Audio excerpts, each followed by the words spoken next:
Hi everyone. Today I'm going to kind of talk about how and what I use to start seedlings.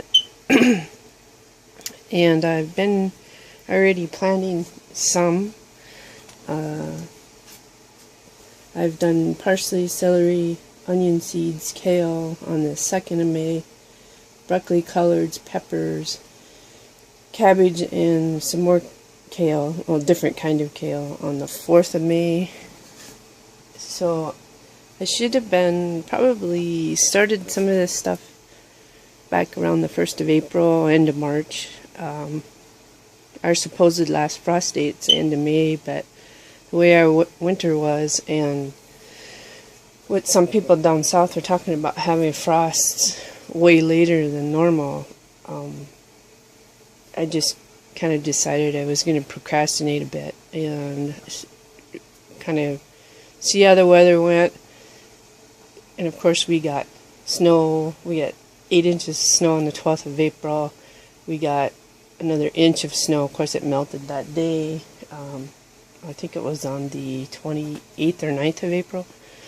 And sure, we've gotten high 60 days, but 1 or 2 here and there, so it's not been a lot. Things are really slow getting started outside, as you've seen in some of my prior videos. So I've really been putting off seed starting, and some things like peppers, parsley, celery, onion seeds take longer to germinate and grow, and even some perennials. But since I'm not really selling them per se, they're for my own use, I think I'll be fine, and I won't run out of space here in my little grow room, which I'm thinking about revamping this year as time allows. So we're just gonna talk about what I use when I'm using it, now in the past, and the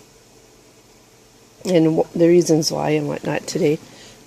And another day I will show you how I plant stuff. But for now, today we'll just kind of start out with the basics. But I'll show you what I have planted so far in my little setup. Alright, so I have one of these plastic shells. Kind of look like this. And there's 1, 2, 3. Well, there's technically 5 shelves on it, but this top one is too far up, and the bottom one is too close to the floor, so I use it for storage. So technically I'm only going to use these 3 of my shelves. And I have 2-foot lights put on them here. I put the plastic around to help with humidity control, and also here on each shelf I put plastic down so when I water I don't leak from one shelf. This is a little hard to see. One shelf on top of the lights and damage my lights. So this is why I have plastic here. But this is what I have planted so far. I use these little grow domes to get things started. And so I have 3 of them. 3 of these 10 by 20s will fit on this shelf, so it's probably overall dimensions is 3 by 6 feet tall, and not quite 20 inches wide, maybe more like 18. But this works out all right for what I'm doing, and it can sit in here. So let's see.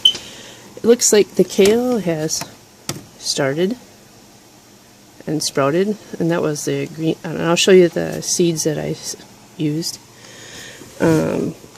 So some of these will take a little longer to get going than others. And here's my broccoli and peppers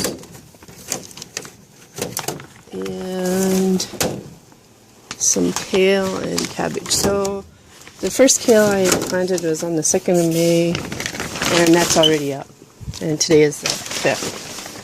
So 3 days for germinating, 2nd of May. And I buy my seeds mostly from Seed Savers and Johnny's Selected Seed. Seed Savers, of course, everybody's familiar with that. Johnny's is an employee-owned company out of Maine, and they have organic heirloom hybrids. They have the only thing they don't do is GMOs. But the reason why I buy mostly from these guys is because not only on their seed packets do they have this information, but on their websites they have information, as you see here on the packet, starting indoors, how many weeks before your last frost, germination, and how long, when you plant outdoors, how far apart, and if it takes full sun, partial sun, you know, shade, whatever. They'll tell a little bit about the plant, where it might be hardy. Just some facts. Here's a green thumb tip for this kale. Sow seeds indoor, 1/4 inch deep, plant out just before the last frost. Kale is most tender and delicious after frost. Harvest can continue even after sowing. So Johnny's is more up to do this than Seed Savers, but Seed Savers does have information on their website, which I'll put down in the description below. And Johnny's, I got this a little wet, so you won't be able to see it. But this is Johnny's Selected Seeds. Right. And on the back of their seeds packets, this is a little older, you'll see they also have seed specifics, direct seeding, what rate you might, you know, depending on rows, the size of the plot you put, you know, what comes in a package, the culture information, harvest information, disease and pests, and they have all this on their website under each seed that you might grow. So that's what I like about them, because if you're not familiar with these plants, you are not necessarily going to know when to start them, and there might be some that you need to start earlier than others. Like for instance, peppers. Well, this is broccoli. This is the broccoli calabrese. This is the broccoli I started, and that's you know, 68 weeks, 3 to 10 days. So here's your peppers. So peppers, I did a couple of sweet peppers. That's, well, actually I did 3 of them. That's these here. This is a sweet yellow or green pepper. This is a little, these, I really like these. A little squash pepper. And then a Napoleon sweet is obviously a red sweet pepper. And then I like to use paprika. So I've tried to grow these. And then, of course, I like Mexican dishes. So I've tried to grow different Mexican peppers. So those are the ones I started this year. And like I said, peppers are 14 days to germination, and of course they're frost tender, so you don't want to put them out until you're free of frost. Even a light frost doesn't do them any good. I normally get onion sets, but I like to experiment with onion seeds, so this is the one I got this year from Seed Savers. I normally get candy and forget what the other one is. I'll put it up here when I look for it. This one is supposed to be a long storage type, and so that's why I wanted to try it, but I'm just experimenting with it, see how it turns out. So my kale, I've gotten the scarlet, which is a red. Let's see if I can find a picture of it. There it is. So it's a red kale. And I'm going to do successive sowings on some of this stuff, like broccoli, because you'll get one big head on the broccoli, and then you'll get all the little florets, but you can successive sow broccoli, and of course it's a cool weather plant, so it'll take a frost in the fall better. So I'm going to plant some more of them later on. I planted these cabbages, Mammoth Red Rock. early Jersey Wakefield in Copenhagen Market. And they have different days to harvest. Jersey Wakefield's 60 to 75, Mammoth Red Rock's 98, and Copenhagen Market is 63 to 100. And they're similar in size, except for the Red Rock is a 7-pound one. And so cabbages are 7 to 12 days for germination. And of course you can put these out before the last frost. They can take a light frost anyways. So those are the things I've started so far. And I'll be starting more things eventually. Tomatoes, they don't take quite as long to germinate also. I'll be starting some flowers because of longer germination here relatively shortly, and so I'm just going to switch things up. Things that can be direct sowed, I'm going to direct sow, like squash, pumpkins, cucumbers. They just do better that way. So we'll go through those as I plan. The other reason why I've been procrastinating is our last frost here in Minnesota, where I'm at, is generally, and I'm in central Minnesota, and we're at zone 3-4. They call it 4A. Technically, we were kind of borderline zone 3 and 4 for years. So our last frost date's the end of May, and it's sort of dependent on several factors. Of course, your weather. You know, what are the temps like at night? Whether there's a full moon out. I know some people think I'm crazy when I say this, but it does play a factor. And whether on that night, you know, if your night temperatures have been running cold, and then you don't get cloud cover. Even the old timers have said this: if you don't have cloud cover and you get a full moon, and your nights have been, you know, right in that range of frost, 32 degrees Fahrenheit for us here in the States, 0 Celsius, I believe, for everybody else. You will get frost, and if you get cloud cover, chances are you won't get frost. It'll kind of insulate the earth, and if your nights have been warmer, then chances of having frost, even on a full moon on a clear night, will be limited. But usually your temperatures are averaging 40s and 50s and things like that. So our full moon actually here in May is going to be on the 18th of May. And I think in June, on the 17th, the last days of May, we might actually be okay and be able to plant stuff outside that's frost tender. And basil is another one, but basil's easy to start, grows fast. It's frost tender even with a light frost, and you can succession plant it, so I'm going to wait to start that also.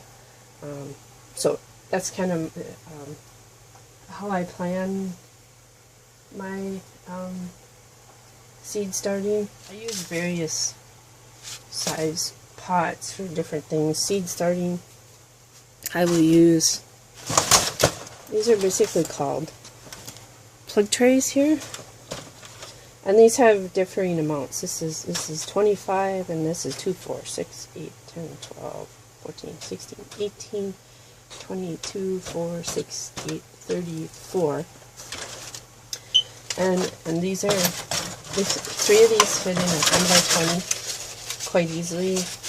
You can see they're not overly deep, and it gives you a lot more room to plant more seeds.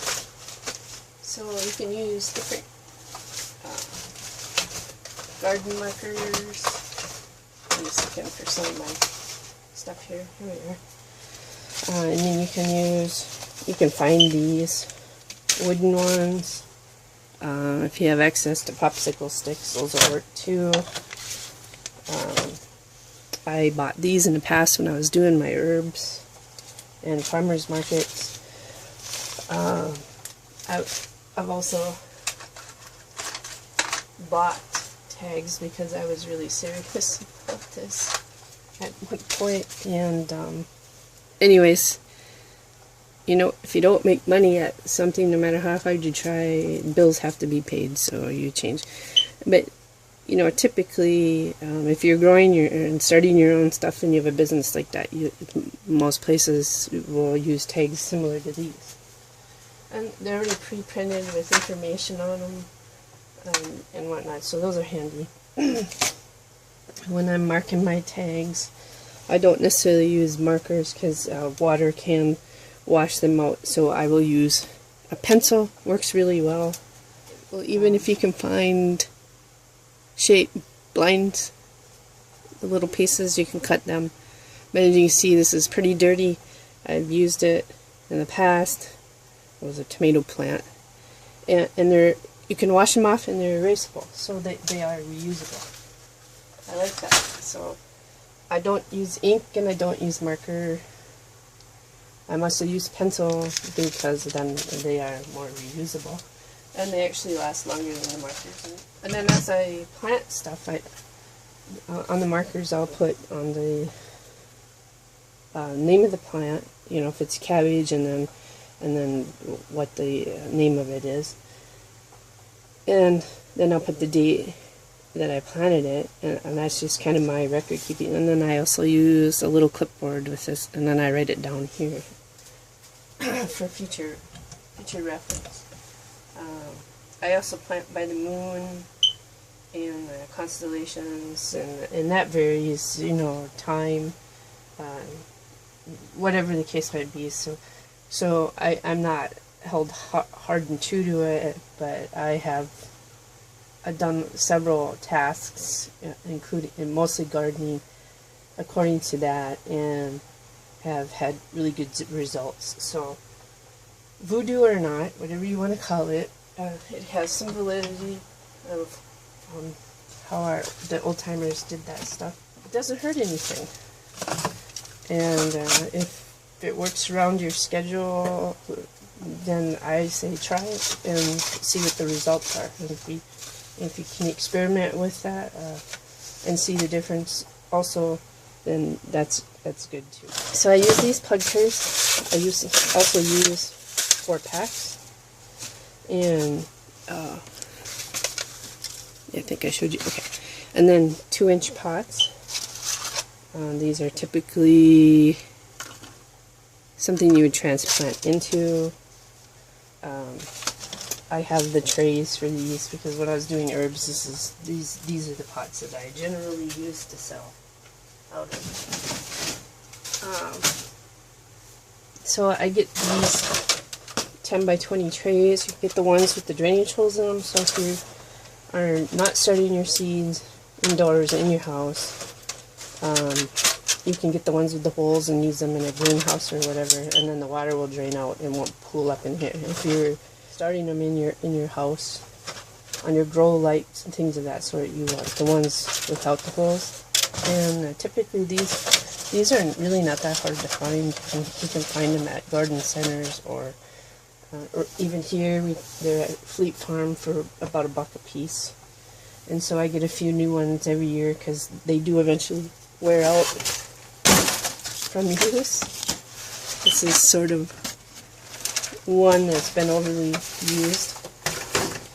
So that's typically what I use for pots.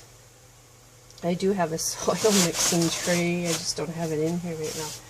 So this year I didn't mix my own. I didn't really have any finished compost last fall. I like to mix my soil prior to spring, so it has its kind of time to meld together. So this year instead I bought some of this, and the reason why I bought it was in the ingredients. Essentially is what I would have in my own pot mix when I mix it. Sphagnum peat moss, perlite, peat humus, earthworm casting, limestone. And the limestone is used to adjust the pH because sphagnum is usually more acidic. And then it also has ectomycorrhizal fungi and endomycorrhizal fungi. So the only thing I added to this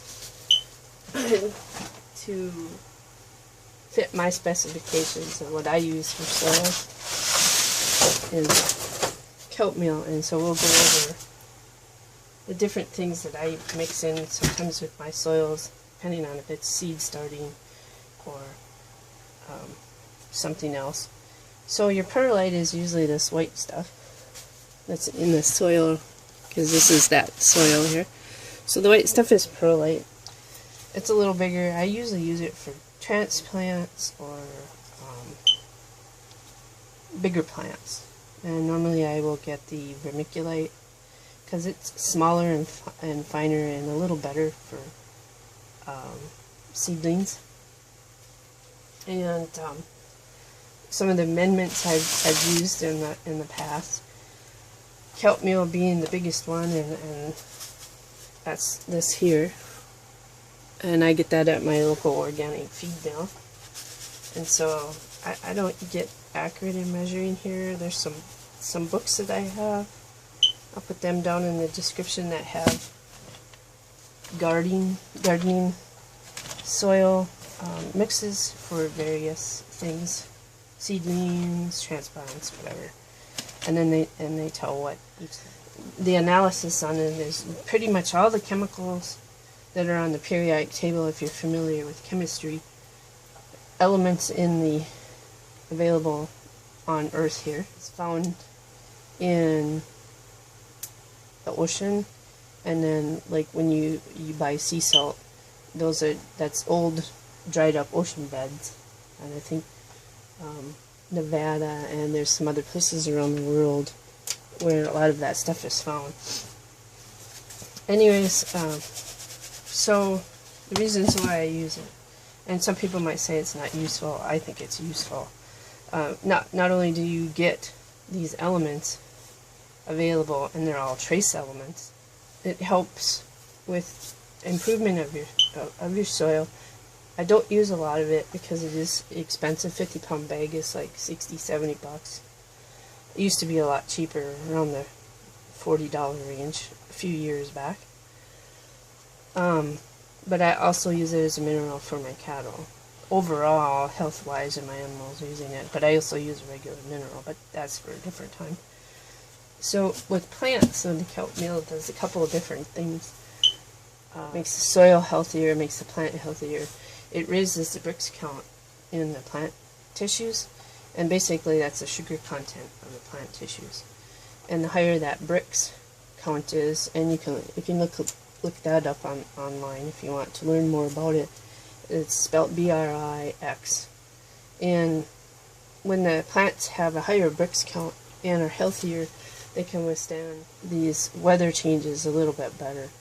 If you get a light frost and your plants have been exposed to and been using kelp meal in their uptake, they can withstand a frost a little bit better. And I've experienced that myself with neighbors who don't use it, losing their gardens, and I didn't lose my garden, and of course that's somewhat to do with microclimates in your yard. And we do have somewhat of a microclimate in this yard here with some protection. And then with frost too,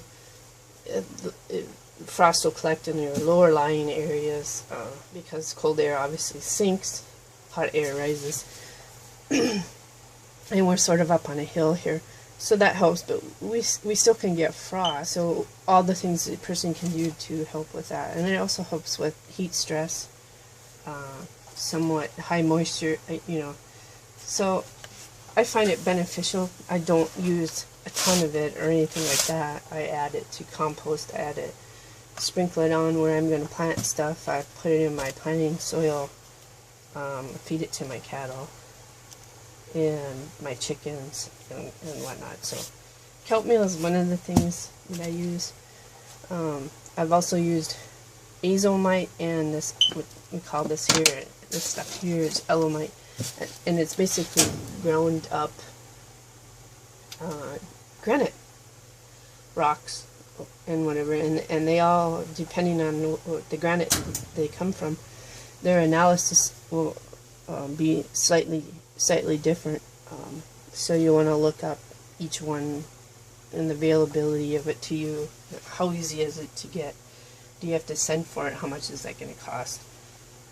So like this L- is from volcanic ash, and the guaranteed analysis on that is 0.5 nitrogen, phosphate 0.1%, potash 0.7%, and there's calcium, iron, and some sodium in there, and there's probably other stuff, but it's listed for organic use. Another one I've used in the past is green sand, and green sand is glauconite, and it provides mostly potash. So, and you don't use a lot of this. This is a sparingly used type of stuff. I also have used liquid fish emulsion. This is actually dried because that's what my the organic mill carries anymore. So the mill that I buy my chicken feed from carries a lot of this stuff. Redmond sea salt. I can get in salt blocks for my cattle. I can get, of course they have made up minerals in mineral bags, so I get kelp, those mineral bags, and the salt blocks for my cattle. The lime that I use is calcium carbonate, and that looks like this. I'll just sprinkle a little on there. It doesn't really need it, it's already has some lime in there. But I use that also when I'm mixing in my own soils, and I'm using things like coconut coir or peat moss. Another form of calcium I use is eggshells. And when I use up eggs, or whatever I'm doing with them, I just let them dry out, and then I'll use something like this, and I'll crush them up. I would add these to transplants and other plants. So I just crush them like this, right? Easy. You can feed them back to your chickens if you want. You can add them to your compost. You can add them to your soils. Soil mixes, if you do that, mix them ahead of time. That's why I said I didn't have my soils mixed up for my seedlings. I didn't have compost. To do it, I like to do it ahead of time. And living in Minnesota, and we have usually 6 months of winter out of the year, I try to do it the year before. And put it in big garbage cans, and then I take it. So when I mix my own soil up, and I will put the links to those books down below where I found the recipes, and people can do their own research. There's probably even some stuff online. I do make my own modifications to it, but essentially the ingredients, and they're fairly easy to find, the main ingredients anyways, depending on what I would use. Peat moss is definitely easy to find. Compost, well, composted compost,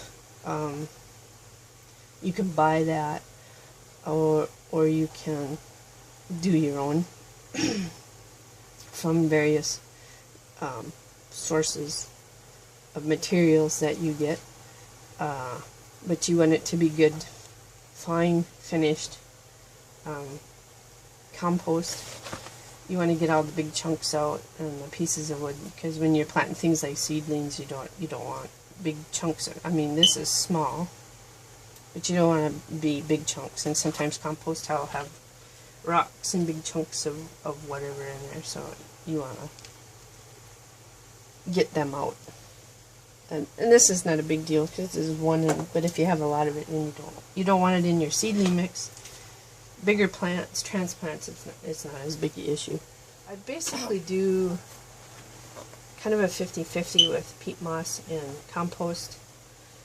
I might do a little more peat moss and compost. It sort of depends. I kind of feel my way through the soil and how it feels, how it looks, and what I want the result, mix to look like. When you're planting, and this is real easy to do. I just fill these And I do this with the 4-packs. I just fill these trays up like so. This is why I have a bench that I made. It's just a wooden bench, and I put this giant plastic garbage bag on it to help keep it cleaner. And that's all I do. And then you water it down.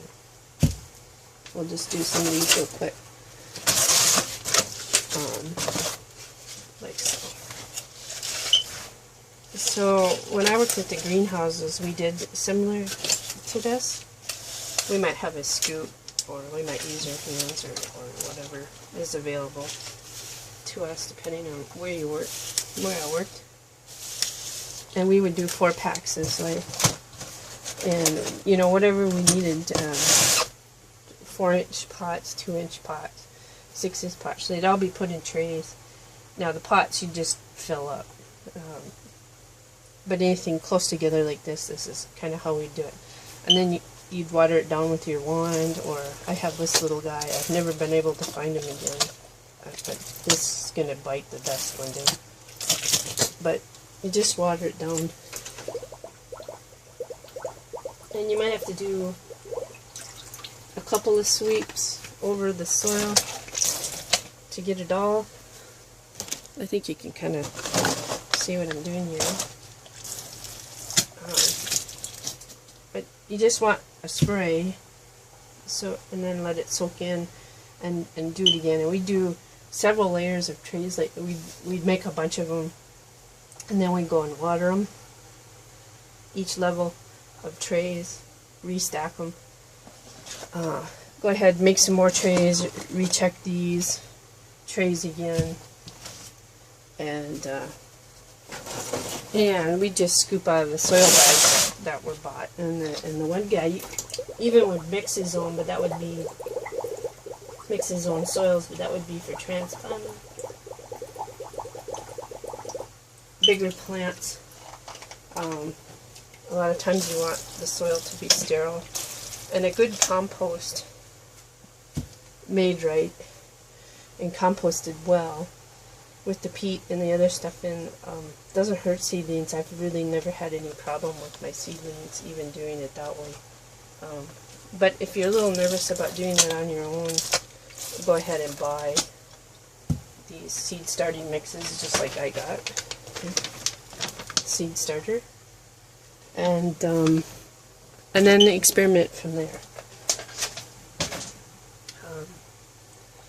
So once you get it all watered down and the soil sort of settles, and if it doesn't settle that much, this is kind of what I do. I just kind of tap it down a little bit. And the reason why I do this is because I will take this. I won't use this per se. This is sphagnum moss, and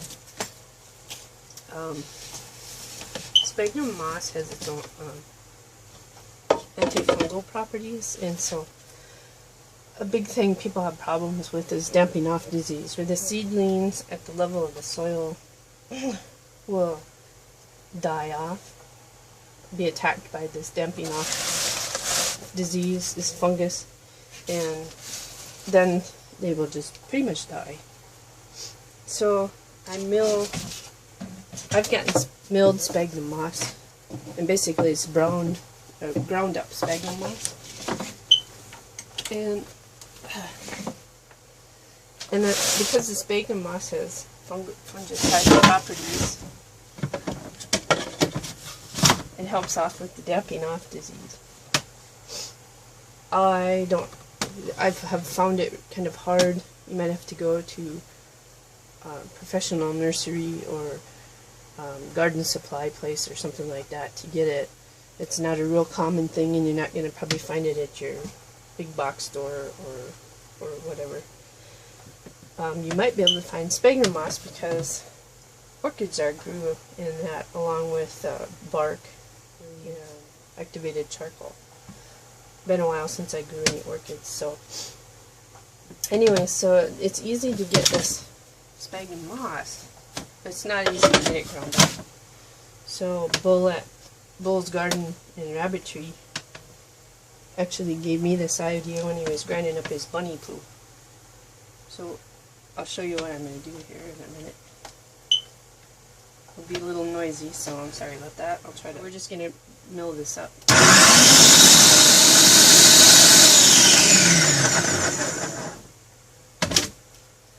Okay, so the premise of grinding is you want it fine. You don't want those big, and that's what you've seen on top of my other trays, was this ground up. So you plant your seeds, you put your tags in, you mark everything, and then you put this milled sphagnum, or ground up sphagnum moss, on top to cover your seeds, and that will help off with the dampening off disease. A few other things to do to help prevent damping off diseases is keep your seedlings warm. Too cold of air will also promote this. Being moist all the time and no air circulation will also cause this. This dries out fairly quickly, but it don't dry your seed out. It still has contact with the moist soil, and you can just spritz everything until your seeds start coming up, and you have to water more frequently with regular watering. The other thing I've used, and some people would probably disagree with me in the past, is chamomile tea. Chamomile also contains fungicidal properties, and yes, it also contains bleaching properties. Had a university person an argument about that. When I was in the Master Gardener program, there was a discussion about damping off and the different things that could be used. So I've used it with success. It doesn't hurt. Drink some of the tea yourself. Feed it to your plants. I mostly use it on the seedlings. Might even do it ahead of time, prior to their emergence, but I use this milled sphagnum, so I haven't made any chamomile tea for my seedlings at this point. But milled sphagnum is sold and used for that specific purpose. So I think that kind of covers some of the things. When you're starting your seeds, if you can adjust your lights, and we'll take a look at some of my stuff over here quick. So we'll look at some of my stuff here I have. Now, if you can adjust your lights, so you can see the chain right there, to where they're close. These I could adjust, it's a little harder to do, but so the closer your lights are to your seedlings, and you can move them up. So they're just a few inches above. As you can see, these guys over here. Try to see if we can get this to. Here we go. They're getting too tall for my lights on this particular shelf. And so I probably should be raising these lights to get them off my plants. So some of these things, we'll just talk about these a little bit. I started last year. I have my sage. I started them a year ago now, or more. This is my little rosemary plant, and this is a seed geranium. Some of these things I had in the house already, and I just left them. This is a Martha Washington that actually the chickens broke the stem off on me, and I didn't know if it was going to survive or not. These things have been hard for my mom and I to propagate in the past, and I think I've discovered the reason why. Oops. Get in there. I had another piece.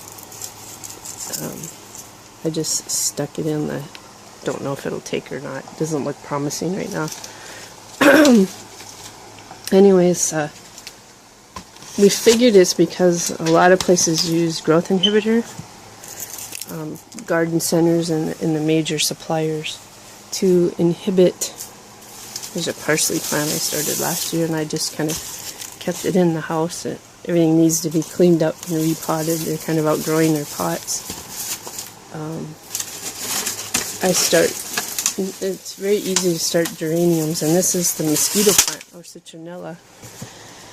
And I started it in these starts. There's a couple of different, I don't know if you can see that very well. Anyways, I need to transplant these. These are really easy to start too.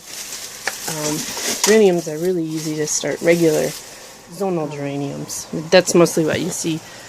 So you can start them. If they're patented, you cannot sell them. If they're not patented, then you can start them and sell your starts. But if they're patented, you are not allowed to sell those plants. But you can start them for your own use. So that's my big sage plant. And you can see it's outgrowing the light here. And I should actually do some starts on that, and I might do that one day. This is another with my citronella plant I started. This is a little annual flower plant. Actually was flowering here a while back that I just left in the pot in the house. Now, you know when they use these growth inhibitors, this plant last year in this same pot was only a third of the size that it is, and it didn't do anything all year. I brought it into the house and thought, well, whatever. I've been feeding it my chicken water. When the chickens get the water dirty, I've just been putting it in a pot and feeding it to my plants, and they've liked it a lot. This vinca vine has now got probably 6 feet of vine, and that's fairly easy to start too, actually. So I might do some starts and show you how I do some of that stuff, and we'll just experiment. And some of the things I use for, I mean, geraniums are pretty easy, but you can get what they call root tone, and it's basically a hormone for helping semi-woody, plants. But cuttings help you to root cuttings. So the natural way of doing it is to use pussy willow. I don't know if this is true for all willow, but I know for sure pussy willow. And you get the tips early in the spring, and I never seem to be able to get there in time. So you basically steep it, make it a strong decoction or a tea out of it, and then you use the pussy willow tea. Might even be good for you might be able to use other willows. So the reason why I say pussy willow is pussy willows in particular are suckering plant, and they have a growth hormone in their tips, especially in the spring. And so if you were to break a stick off of a pussy willow and throw it in the dirt, it'd start growing because it has that natural rooting hormone in it. And that's why they're sort of, even though they're a natural plant to North America, they are kind of invasive little buggers. And but they like the swamps and the wet ground. So that's one use for pussy willow, and that's a natural use. But if you don't have easy access to it, and I believe after the flowers have set, that rooting hormone is not as strong, so you can get something like root tone. Those are the things I do, the things I use to start seedlings, and now we've discussed me starting cuttings, and there's other methods too. For starting cuttings, you can do soil, you can do water. It's really dependent on the plant and different factors and things like that. But mostly I do soil rooting. I do some water rooting for some things, but learn about the plant, find out what's the best way to start it, root it, whatever. It's like tomatoes. You can pinch off when you're taking off lower stems to help with splash up of fungus and whatnot with tomato diseases. You can take those side shoot and put them in dirt, and you can start a whole new tomato plant from that plant. And it's basically sort of an odd way of cloning, but essentially that's what you're doing. And it's a quick and easy way to propagate more tomatoes, and you won't be starting from seed. So you kind of starting from the age of the plant to where it's at the time you take those off. So those are some other methods of growing things. So I think that covers it all. I will talk to you another time, and we will plant some seeds next time. And you guys have all a good day. Bye.